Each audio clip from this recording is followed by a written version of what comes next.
nous allons vous présenter un exposé sur les réseaux sociaux. Les réseaux sociaux, qu'est-ce que c'est? Les réseaux sociaux désignent généralement l'ensemble des sites internet permettant de constituer un réseau d'amis ou de connaissances professionnelles. Par exemple, Skype est un réseau social qui peut être autant utilisé professionnellement que personnellement. Il sert à passer un appel vidéo avec une personne plus ou moins éloignée géographiquement. Instagram est un réseau social qui peut être utilisé autant professionnellement que personnellement. Professionnellement pour des raisons de marque ou pour des influenceurs, etc. qui veulent montrer leur marque au public. Et il a plusieurs fonctions. Il peut poster des photos et des vidéos, publier des stories ou alors avoir des conversations avec une personne ou des groupes d'amis. Alors, je vais vous présenter les différents types de réseaux sociaux principaux qui existent en vous donnant des exemples. Donc déjà, sur Internet, les réseaux sociaux sont des plateformes permettant de relier des individus en ligne. Il est possible d'y poster des photos, des vidéos ou alors des textes écrits, personnels, qui seront alors vus par toutes les autres personnes se connectant au réseau. Aujourd'hui, il est incontournable dans le domaine de la communication d'utiliser les réseaux sociaux. Enfin, c'est quelque chose qui aide beaucoup. Sur le tableau que je vous présente, on voit qu'il y a 5 types de réseaux principaux qui sont représentés par des cercles de couleurs. Donc déjà dans un premier cercle, on a les réseaux sociaux de divertissement, donc généralement qui sont les plus utilisés, comme par exemple TikTok, Twitch, Instagram ou YouTube. Donc c'est des réseaux sociaux qui permettent de passer du temps, voilà.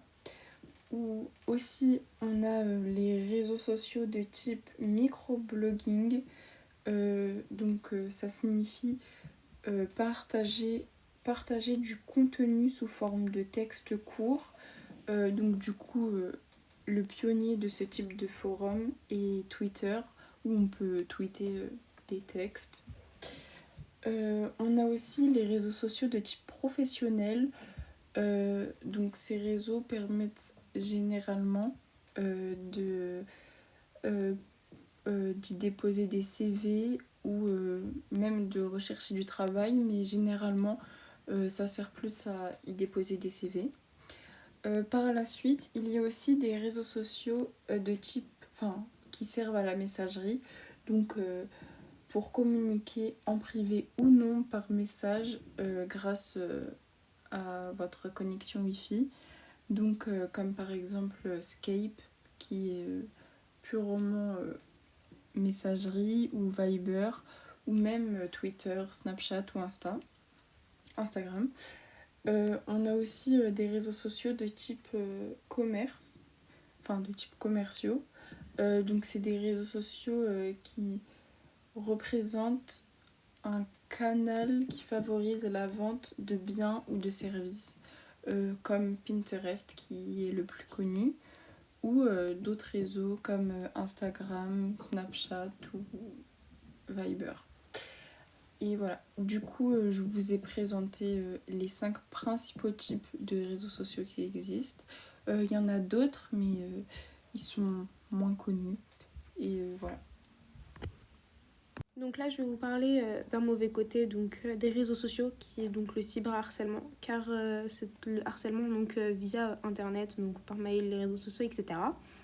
Donc le cyberharcèlement touche absolument tout le monde, même les personnalités les plus inaccessibles de ce monde, comme la chanteuse Adele, qui, elle, par exemple, a été victime de cyberharcèlement à motivation grossophobe, ou Ariana Grande, qui a été accusée de la mort de son ex-compagnon Mac Miller, car selon les internautes, elle aurait provoqué sa mort par overdose, ou même Selena Gomez, Liam Payne, Demi Lovato ou d'autres encore.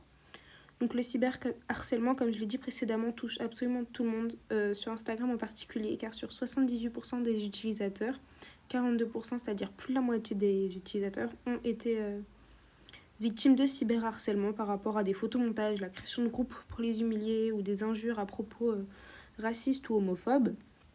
Donc, les causes de cyberharcèlement, donc déjà, les personnes les plus concernées, ce sont les jeunes de 15 à 24 ans.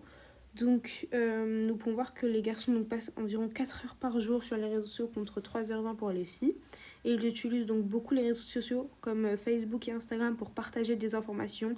Et ils vont surtout dans les applications comme Snapchat pour échanger des photos et des vidéos.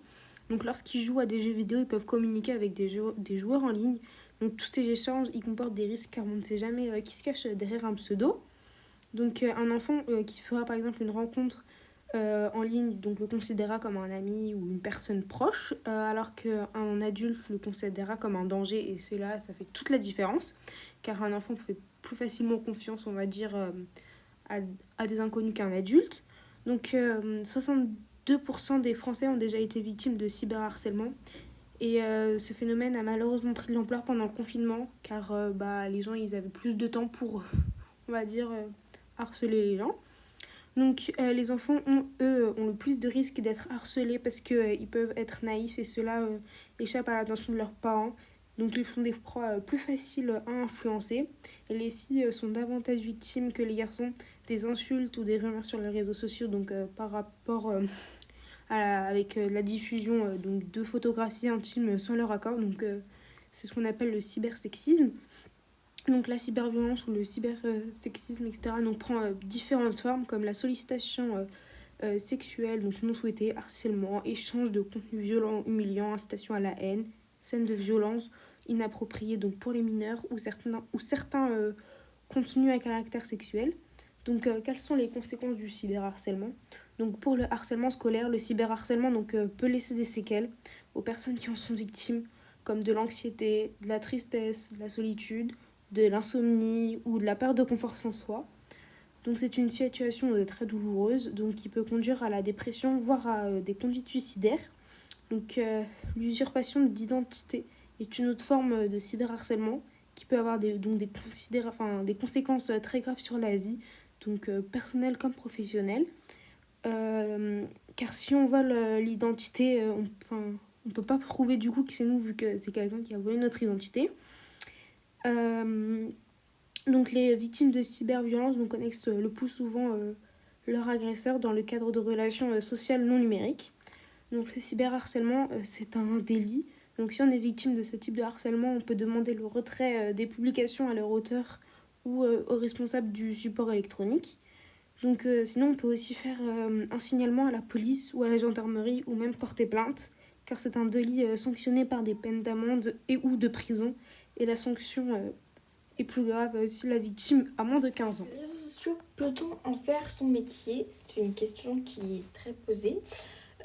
Actuellement, il y a plusieurs métiers connus dans les réseaux sociaux. Et pour YouTube notamment, il existe YouTubeur, Instagram et Snapchat influenceur. Ça peut être influenceur pour partager des marques et donner des codes promo, ou encore justement faire monter en puissance sa marque sur un réseau social. LinkedIn, c'est un réseau social uniquement professionnel qui permet à plusieurs personnes de métiers différents de se rencontrer. Par exemple, Facebook, c'est une plateforme sur laquelle il est possible de communiquer avec plusieurs individus, donc des inconnus, très facilement. Cette plateforme est très utilisée car elle permet d'avoir de nouvelles d'une ou plusieurs individus indirectement, parce qu'elle poste, etc. Donc sur ces réseaux, les utilisateurs peuvent publier des photos, des stories, des vidéos, des documents. Ils peuvent aussi avoir des discussions et des groupes, que ce soit des groupes d'amis ou encore des groupes de personnes qui ont un même projet en commun sans forcément se connaître. Donc le métier, entre guillemets, le plus connu sur les réseaux sociaux, c'est influenceurs, comme je vous l'ai dit tout à l'heure, qui sont privilégiés, entre guillemets, sur Snapchat et Instagram. Instagram, c'est peut-être le réseau social qui va être une vitrine et qui va montrer son métier. Snapchat, pour les influenceurs, ça va permettre de montrer leur quotidien. Donc, les influenceurs de télé-réalité, par exemple, ils vont donner des codes promo pour des marques, montrer leur quotidien, leurs followers, etc. Mais pour les réseaux sociaux, pour en faire son métier, parce que c'est pas toujours facile, il faut être créatif, il faut avoir des nouvelles idées pour les internautes, car ils se lassent facilement, et c'est pour ça que beaucoup de personnes échouent dans ce domaine. Avons-nous réellement besoin des réseaux sociaux?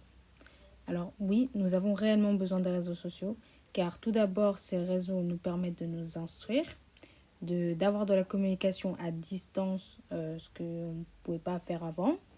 Ça nous permet d'augmenter notre champ amical via Instagram, Facebook, etc. Ça nous permet d'exister avec les autres lorsque on publie des photos, des vidéos sur Instagram ou autre, de partager avec les autres. Et en fait, les réseaux sociaux nous rendent visibles. Exemple, Instagram est vu comme le réseau préféré des jeunes, mais aussi des marques. Il existe des placements de produits chez les influenceurs qui font souvent ça sur Instagram. On peut y vendre des produits via les réseaux sociaux, exemple Vinted ou autres sites. Il y a surtout une augmentation de l'intérêt pour les contenus vidéo et immédiats, exemple YouTube. Et les nouveaux réseaux sociaux comme TikTok, c'est un réseau social qui permet de partager des courtes vidéos rapidement à un large public. Il est devenu très populaire chez les jeunes et chez certaines célébrités.